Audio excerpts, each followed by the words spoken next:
Assalamualaikum warahmatullahi wabarakatuh. Kenalkan, saya Unandra Muhammad Saleh, Kepala Perwakilan Media Jurnal Inakor Provinsi Riau.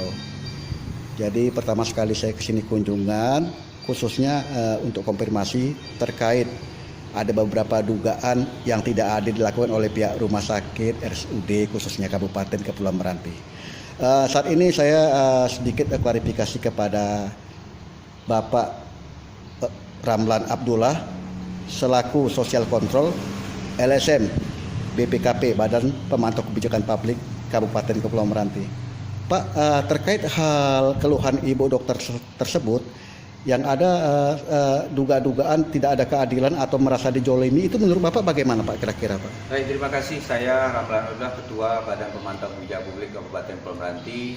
Ini sudah mendengar beberapa bulan yang lalu bahkan bahwa seorang dokter berpengalaman asli anak Meranti yang sudah mengabdi cukup lama di kabupaten ini mendapat perlakuan yang kurang baik dan kurang adil baik di internal RSUD maupun di pemerintahan Kabupaten Meranti.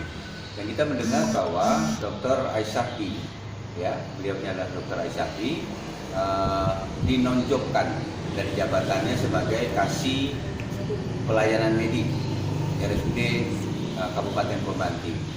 Dan langkah-langkah lain yang sudah dia lakukan koordinasi baik dengan pimpinan RSUD serta pimpinan kepala daerah ini sudah dilakukan oleh Dr. Aisyahfi. Kami dari Badan Pemantau Kebijakan Publik akan melakukan menyurati pemerintah menyangkut tentang ada dugaan perbuatan yang sewenang-wenang oleh pimpinan terhadap anak buah. Kedua, ada sesuatu pelaksanaan pelayanan terhadap pasien COVID-19 di Kabupaten Meranti, di mana SOP-nya tidak berjalan secara baik. Ini juga akan menjadi sorotan kita. Dan dalam waktu dekat kami akan menyurati secara resmi, ya, pemerintah Kabupaten Meranti menyangkut soal perbuatan yang tidak adil dilakukan RSUD maupun Pemda Kabupaten Meranti. Kedua, ada SOP yang tidak berjalan sebagaimana mestinya. Tentu nanti kita dengar bagaimana penjelasan dari Dr. Aisyahfi kepada kita semua. Terima kasih. Assalamualaikum warahmatullahi wabarakatuh. Waalaikumsalam warahmatullahi wabarakatuh. Ibu dokter, tolong jelaskan sedikit langkah-langkah apa Ibu sudah lakukan terkait masalah ada tindakan yang tidak adil atau Ibu dijolimi di rumah sakit. Nah, itu langkah-langkah apa yang Ibu pernah lakukan? Nah, mungkin langkah-langkah terkait dengan kasus dinonjolkan saya dipindahkan ke UPT Rumah Sakit Panjang. Langkah-langkah yang sudah saya lakukan, pertama begitu mendapat SK mutasi, saya menelpon direktur. Saya minta kiranya direktur bisa menghubungi Bapak Bupati, tetapi beliau direktur menyatakan bahwa Pak Bupati sibuk dan susah untuk dihubungi, dan beliau menghubungi waktu itu Pak Sekda, Pak Bambang yang sedang asesmen di Pekanbaru. Itu yang saya tahu. Kemudian yang kedua, saya sudah menjumpai langsung Kepala BKD Pak Alizar, waktu itu didampingi kabitnya. Nah, di situ saya menanyakan apa alasannya saya dinonjol dan apakah ada pihak luar yang terkait dengan mutasinya saya. Tetapi jawaban dari Kepala BKD betul-betul tidak bisa saya terima karena memang tidak bisa saya terima, tidak sesuai dengan kenyataannya. Karena kemudian setelah itu saya menyampaikan ke Pak Alizar selaku Kepala BKD, baiklah Pak, karena saya tidak mendapatkan keadilan, baik dari direktur sendiri tidak mau mengklarifikasi ke Pak Bupati. Nah, kemudian saya akan melanjutkan secara KSN. Itu yang pertama. Yang kedua, saya akan masuk ke jalur profesi saya selaku dokter. Nah, kemudian saya sudah menyurati secara email ke KSN, alhamdulillah ditanggapi sampai selesai. Dan dari profesi saya selaku dokter, saya sudah menyurati ke BPRS, yaitu Badan Pengawas Rumah Sakit, ke MKEK, Majelis Kehormatan Etika Kedokteran, ke ID cabang Provinsi Riau, dan ID cabang Meranti, dan ID Provinsi Riau. Siap. Nah, Bu, sebentar Bu, waktu Ibu dimutasi ada nggak mereka melakukan rapat atau surat SP1, 2, dan 3 Bu? Saya tidak pernah mendapat apapun Pak. SP1, SP2, SP3 saya tidak pernah mendapatkan apapun. Karena di dalam hal ini saya menegur salah seorang dokter spesialis sana, yaitu Dr. Silvia Sudarnaji, yang saya dapatkan tidak melakukan pemeriksaan pasien COVID sesuai dengan SOP, yaitu memalsukan rekam medis pasien tidak diperiksa tetapi menulis rekam medis. Dan hal ini sudah saya sampaikan langsung ke Direktur RSUD Kabupaten Meranti, Dr. Erharia Sari, dan beliau meminta saya untuk menindaklanjuti. Dalam perjalanan saya menindaklanjuti, tetapi terjadi perdebatan antara saya dengan Dr. Silvi yang menyampaikan di situ bahasa saya akan menyampaikan ke direktur, mohon dipertimbangkan untuk ibu dilanjutkan kontrak ibu di sini. Nah, setelah SWA itu terjadi perdebatan, saya tidak tahu apa masalahnya. Habis penilaian survei verifikasi yang pertama tanggal 24 Juni 2020, tanggal 26 saya mendapatkan SK yang disampaikan oleh salah satu staf kepegawaian, yaitu saudara Amirul. Nah, di situ saya kaget melihat SK saya dipindahkan, dan akhirnya saya menghubungi Pak Kasubateru, menghubungi direktur. Nah, itulah Pak. Jadi dari BPRS ada membalas surat ke saya, memberikan surat, tetapi jawaban itu saya tidak bisa terima karena ada keterangan yang dipalsukan oleh direktur Dr. Lia tanpa meminta klarifikasi dulu ke saya atas pertengkaran malam tanggal 2 saya dengan Dr. Hendra. Nah, di situ saya menghubungi Dr. Gigi Asnat M.Hum selaku salah satu di Badan Pengawas Rumah Sakit keberatan. Akhirnya beliau meminta saya menulis, saya sudah membalas, tetapi sampai saat ini dari NKIK belum ada saya mendapatkan apa tindak lanjut dari NKIK maupun BPRS maupun ID cabang Meranti sendiri, Pak. Nah, jadi mungkin di situ saya merasa sangat kecewa. Sudah 4 bulan Pak, sampai tanggal 26 Oktober tadi saya menunggu.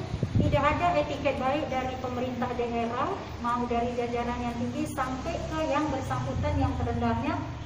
Datanglah mengklarifikasi dulu, didudukkan bersama secara kekeluargaan.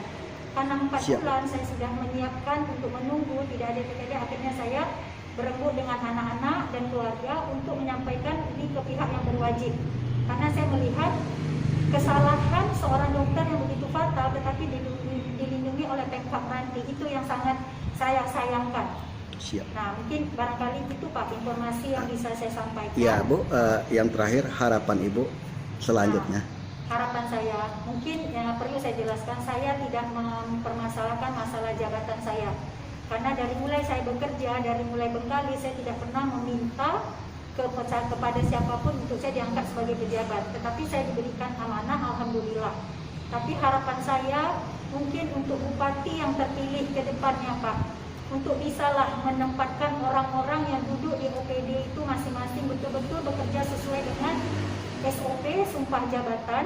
Nah, mungkin tidak segabah membuat suatu keputusan kalaupun ada laporan-laporan dari masing-masing OPD. Apalagi khususnya untuk rumah sakit. Saya ini anak Meranti asli Pak. Siap. Saya sangat mencintai rumah sakit kita, ingin memberikan pelayanan yang maksimal. Karena kalau dibilang kita susah mencari dokter spesialis, itu mungkin keliru Bapak Kepala Daerah kita. Karena kita sudah bekerja sama dengan Kementerian Kesehatan. Kita bisa meminta sesuai dengan kemampuan kebutuhan daerah kita. Karena mereka diberikan insentif 35 juta setiap bulan. Kemudian dengan fasilitas semua disiapkan, rumah, makan, tempat tinggal, sepeda motor, semua mereka sudah difasilitaskan. Nah, di saat mereka melakukan kesalahan, kenapa saya tidak diberi sedikit dukungan lah untuk pembelaan terhadap saya? Karena yang saya tegur itu memang kesalahan fatal terhadap nyawa pasien, apalagi pasien COVID. Ini terkait dengan anggaran yang akan dicairkan terhadap dokter yang memeriksa pasien COVID. Karena kalau seorang dokter tidak memeriksa pasien COVID, dia tidak berhak mendapatkan imbalan jasa dari pusat. Nah, ini yang ingin saya minta tolong dari pihak publik, mungkin ini bisa kita berpikir ke depannya menempatkan dokter yang betul-betul jujur, bekerja sesuai dengan sumpah jabatan. Barangkali itu harapan saya, Pak. Terima kasih Ibu atas keterangan dan informasinya. Saya kembali kepada Bapak Ketua BPKP. Pak Ramlan Abdullah sebagai Ketua BPKP Sosial Kontrol khususnya di Kabupaten Kepulauan Meranti, langkah-langkah apa yang Bapak lakukan setelah mendapat keterangan dari Ibu dokter tersebut? Seperti yang kita sampaikan di awal tadi, bahwasanya kita melakukan pendampingan terhadap peristiwa ini. Kita berarti pemerintah daerah Kabupaten Meranti mempertanyakan tentang SOP ya yang ada di rumah sakit itu, khusus penanganan COVID, pasien COVID, kemudian sarana dan prasarana yang sudah ada di sana yang dipersiapkan oleh pemerintah. Yang kedua, persoalan kewenangan seorang kepala daerah dalam konteks merotasi ya semua struktur yang ada, ini juga tidak boleh semena-mena. Dalam kondisi seperti ini, saya kira kepala daerah lebih banyak fokus ya bagaimana melakukan upaya antisipasi protokol kesehatan sebagai tentunya Bupati sebagai ketua tim gugus tugas. Dia lebih banyak memikirkan bagaimana upaya mitigasi pencegahan dan pengobatan penyembuhan. Ini menjadi lucu dikala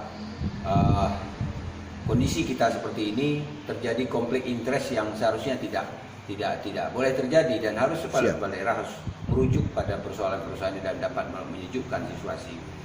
Persoalan Dr. Aisyah, menurut saya ini sangat menarik untuk kita kupas. Tidak ada lagi terjadi di daerah lain, ya, karena di slide, suka dan tidak suka, sehingga mengambil langkah-langkah yang tidak populer itu. Dan upaya hukum saya kira, jikala terjadi sebuah tindakan penyalahan wewenang, baik itu kepala daerah, baik itu di OPD, di rumah sakit, ini dapat ditindaklanjuti secara hukum. Kalau memang ada dokter melakukan kesalahan, melanggar sumpah jabatan, ya, kemudian mengerjakan sesuatu tidak sesuai dengan SOP, ini dapat kita laporkan juga kepada penegak hukum. Terima kasih. Saya kira seperti itu. Terima kasih Pak Ramlan Abdullah. Terima kasih Bu. Assalamualaikum warahmatullahi wabarakatuh. Salam.